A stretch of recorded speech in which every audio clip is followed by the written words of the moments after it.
Hello, hello. What's up, what's up? Welcome back to the channel. If you are new here, hello, I'm Devin. And this is Hunter. We just posted our last video. It was our story and how we kind of came about being influencers on TikTok, doing YouTube, all of that. So if you want to get the backstory, go ahead and skip on over to that one to watch it, get the details. Right. This video, we're primarily focusing on answering questions that we felt like people were curious because a lot of people might be passionate about social media or just curious or want to start on their own. So on my Instagram, I asked, what are questions you have for Hunter and I? So we are going to dive in. Maybe there's something over there. What are your tips for people starting out? A few of the tips I have is be consistent, figure out your niche. Yeah. Whatever you want that to be. And you don't have to have it so small because I feel like if you make yourself fit in this tiny box, then you're gonna get burned out quickly. And then if you have other ideas or whatever, you feel like you can't do that because you're like, well, I've already started it this way, blah, blah, blah. So have a niche, but a wide niche. Give yourself room to grow and do your own thing, you know? And there's room for everybody. So whether you have 500 followers, 1,000 followers, 1,000,000 followers, like you are an influence to those around you. Don't be discouraged in the fact if the numbers aren't like where you want them to be. And it can take time. Yeah. It can take time, so give yourself time. Don't think it's gonna happen overnight, because it can happen overnight. Like it takes one video to happen, but there was still so much work that was put in way before like our video went viral overnight. Yeah. For sure. How did you get over fear of judgment, especially from friends?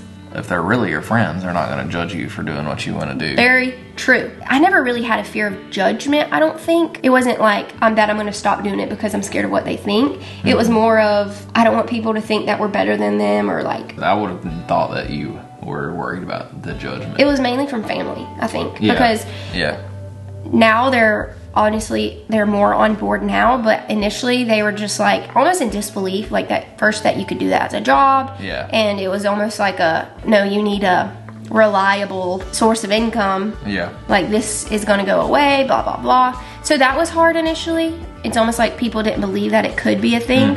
If you're ever in that scenario, don't feel like you have to explain yourself. Yeah. If you want to, you can, but don't feel like you have to, because a lot of people, especially the older of the person that you get, more than likely, this isn't always the case, but more than likely they're not going to understand. Because it's always still changing. The entertainment industry is changing. Yeah. And social media is still fairly new compared to, You good? Yeah, I had to rearrange my legs. Compared to everything Because so I like that. Not don't feel like you have to explain, because even the more you explain, people still just might not understand. Yeah. And that's okay. So you just have to do it confidently.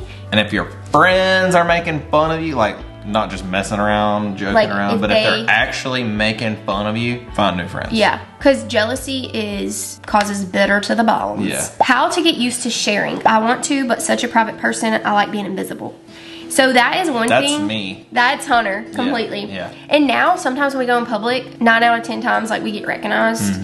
And so knowing that, there are some days where I just, like, feel just, like, and I'm like, I hope I don't see anybody today. For sure. Because it's okay to have bad days. And I feel like sometimes when you do social media, people have this expectation set on you, like, oh, she's always like that or whatever. Yeah. Especially me. Like, I am a very goofy person, but I also have bad days and can be sad and just, like, more serious. And so there is that expectation. So going back, you get used to sharing, and I'm more comfortable sharing, like, my bad days too. Mainly on Instagram, not TikTok. Because TikTok videos, that's just like, we get some comments on TikTok, like, is she always like this? And I mean, honestly, 95% of the time, yes. But like, if you're mad or if you're like not feeling good or whatever, I'm not gonna, you know what I'm saying? You're not gonna like film. Right. And under the small percent chance that, you know what I mean? Right. There's a small window of things that I would actually film if you're feeling that way. Yeah. But most of the time I wouldn't. You know what I mean? So I would say you do have to get used to the fact that you are under a microscope and somebody is always watching you. Because there's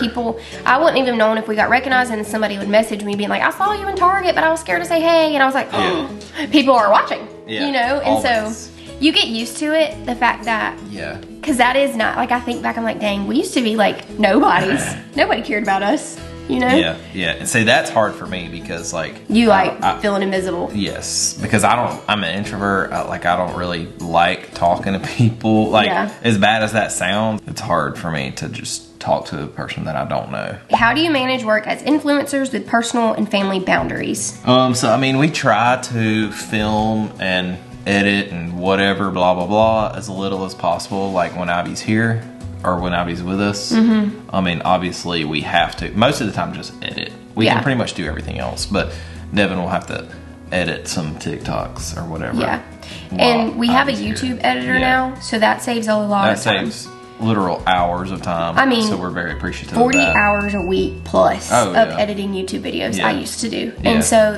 taking that burden off was just giving me more freedom to be actually home with Ivy and stuff. Yeah, because honestly it got to the point to where it was like, this is when I was still at the fire department too. Like every day, because you would try to edit when I was at work, but if you had Ivy, she got to the age where that was just too much, you know?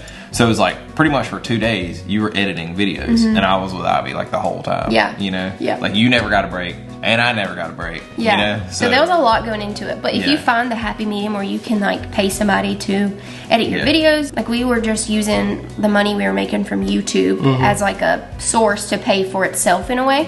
And then with friends and family, around our friends, we really don't talk about it. Like we separate ourselves and they do a good job too. Like in the beginning, obviously it's like, it was so exciting as on their end. And new. So we would talk about it more. But now it's almost like they're used to it too. And so when we're together, I mean, we're at just this Connor point, and Devin. like, to our friends, it's like, at this point, it's normal now, and it's just our job, you know what I mean? Like, they don't think of it any differently anymore. You know what I'm saying? Yeah, we just try not to film a lot around friends and family. We don't want to be like the ones that are always just on our phones filming, you know? I don't feel like we're on our phones more than the normal person. Probably not. Like, because the normal, everyone else is on their phones like scrolling to watch, and we're on the phones to film and edit. That's just the upfront, and then you have the whole business backside of it. So, I mean, if you don't know like a lot about it, there is emails and other things that we have to like keep up with, you know what I'm saying? So there's like a whole, and that's kind of my job for the most part too, but so that's what I'm doing most of the time. The businessman. The business side. Devin is the creative side. But I've started doing more creative stuff. Since I quit the fire department, I was like a release of one thing and a accepting of another thing. What did you guys do before influencing? Firefighter, paramedic. And I was a PTA, which is a physical therapist assistant. I worked in a nursing home. Then I was a stay-at-home mom, and that's when I wanted to pursue social media. I mean, we've done a lot of things before. What has been the hardest thing mentally, emotionally, or spiritually? That's a good question. Mentally, you almost get numb to the hate comments and stuff. Like after a while. In the beginning, that was like the hardest. That's when I went through my most like mental down spiral. Because I mean, you're under a microscope, you're being watched 24/7. People are going to say things about the way you look, about the way you act, the way you are, and so that can like really just like mess with your mind, but then you get numb to it. With that being said, that was my lowest downfall. So spiritually, God was teaching me a lot in those down moments, and whenever I hit my low, I was also spiritually low, and I was like, all right, God. That's when I knew feeding more into my flesh and letting the opinions of other people get to me more than what I thought God thinks of me. It's like I had to deconstruct to reconstruct my faith. For me, probably seeing things that get said about you. I'm glad that there's nothing really about like Ivy, like, and we try to put Ivy like in our videos honestly as little as possible. And we've stopped like filming her, like posting videos of just her kind of thing, because crazy world, but stuff like that, that's just inappropriate, you could say. And another thing too is like, for whatever reason, it's always been like something that I've struggled with. Like if people say that I did something that I didn't do, you know what I'm saying? Or if people are saying something about me that's not true. Like, it's one thing if people are making fun of me, I don't really care about that. That's not a big deal. But if people are saying something about me that are saying that I did something that's not true, it's like I've always hated that. What did you do on social media to continue to build relations with brands to earn money? We have management, and we would not be doing what we're doing or being able to make money if we did not have our managers. I think when we hit 100,000 followers on TikTok, because that's when it started, like, you know, that's when we started getting reach outs for about management. We're like, okay, people are reaching out to manage us, like maybe we should like start considering it. Even though we were like, no, that's the thing we were scared to be judged on. Be like, who do they think they are? They have managers. Yeah. So we were like not gonna do management. We were gonna try to do it on our own. And then we talked to this couple and they were like, no, you need managers. Like you will be taken advantage of, and that is so true. And so now that we have managers, like that takes a load of work off of us. Like they do all the reaching out of brands, they do all the communication, and then they like bring us a brand deal like once they have like the numbers and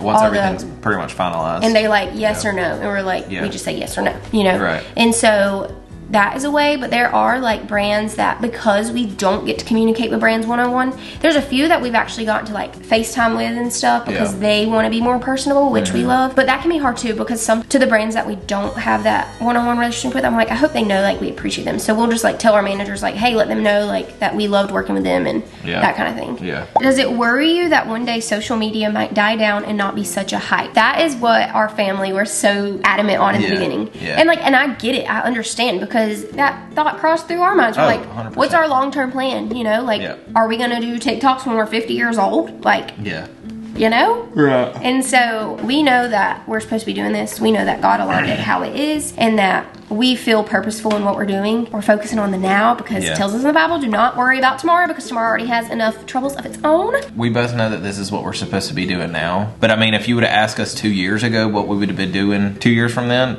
we definitely wouldn't have said social media. You know what I'm saying? So 2 years from now, we may not be doing social media anymore. You know never what I'm know. saying? Who knows? We just have to listen to what God's telling us he wants us to do, and we do feel like live in the present. There's like things that are popping in our head that we're like, oh, that could be something long term, you know, but not out of fear that social media's not gonna be a thing. It's just like passion and what purpose, you know. So and don't like what I said, don't take that as like the fact that we're not planning for the future, because I mean we are. But at the same time, we're going where God leads us. Does it ever feel too invasive? Like you wish you had more privacy for you or your child? 100%. 100%. Honestly, as bad as this could sound, in every part of life, I feel like sometimes we don't have a lot of privacy because people know where we live. And that's what's kind of crazy is like people want to know where we live.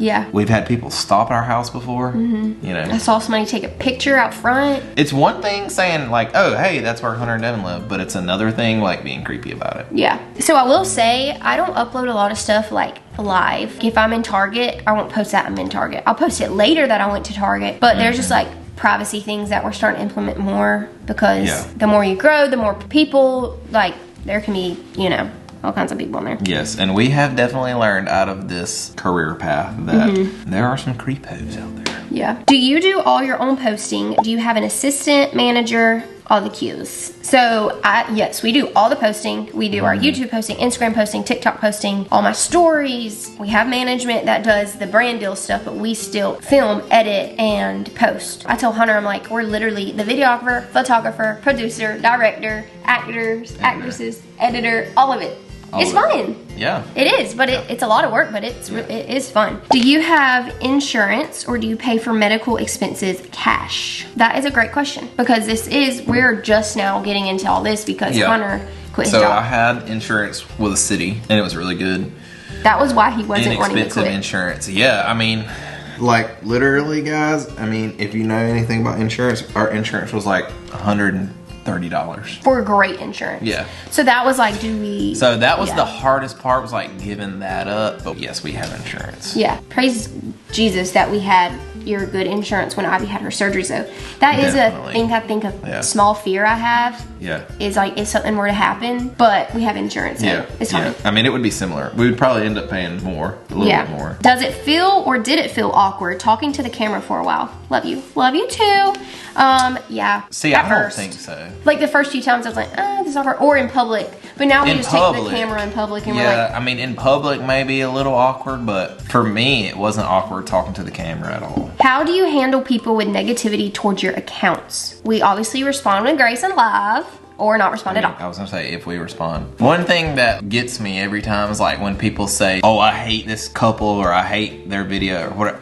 I'm like, well, you're the person that's taking the time out of your day to listen to the video while you comment. I hate these people. Just scroll to the next video. I don't know. That's just what always blows my mind. I'm like, well, why don't you just block us? It helps knowing there's other people in your corner like that do the same thing you do, so they struggle with the same things. They get the same kind of comments. Right. So it's not like you're the only person that they're like just throwing hate towards, you know? How do you keep Christ in the center while being an influencer? Love, Sarah. Love you, Sarah. Well, first of all, whatever you do, you're supposed to put Jesus first, right? But I mean, it's not really any different than any other job. I guess we kind of we're in the public eye and get more hate, but.